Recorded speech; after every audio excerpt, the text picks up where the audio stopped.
Kako ne snimam, ja snimam.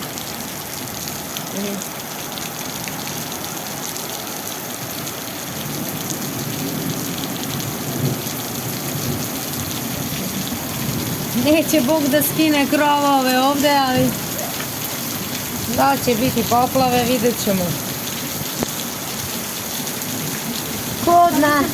Ovde u dvorištu sigurno. Da prodire, kako voda popunjava rupe, a?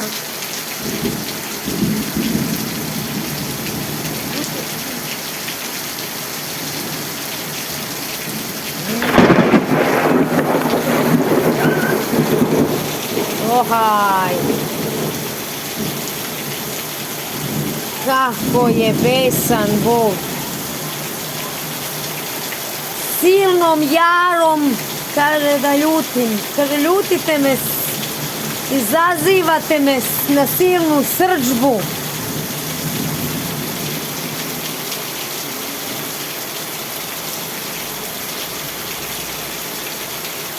Znaš kako, Bog je ljubomoran Bog.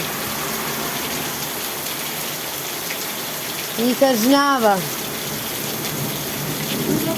grehe roditelja, grehe otačke, grehe predaka na deci do 3. i 4.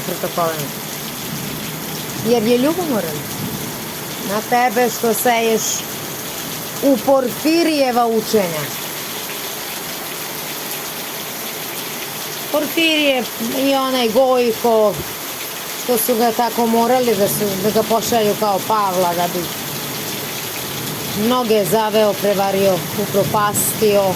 Đavo upropaštava živote, ljudske odnose, ljudske duše, sve. Sve đavo pohlepa, Porfirijeva, Gojkova, Irinejeva, njihova učenja. Zmija, dakle, arhijepiskop i arhijereji, to oni su zmije, stara zmija, arhi znači star, stara zmija koja se još zove đavo i satana. I tako vam kaže Gospod, oduprite se đavolu, a priklonite se Bogu. I onda će đavo, ono što je đavo u tvoje srce stavio, da služiš njemu, a ne Bogu, ako se budeš odupro tome, đavo mora od tebe da pobegne. Jer moraš se odupreti. Morat ćeš se odupreti.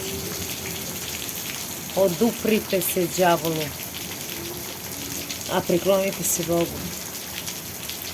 I đavo će pobeći od vas.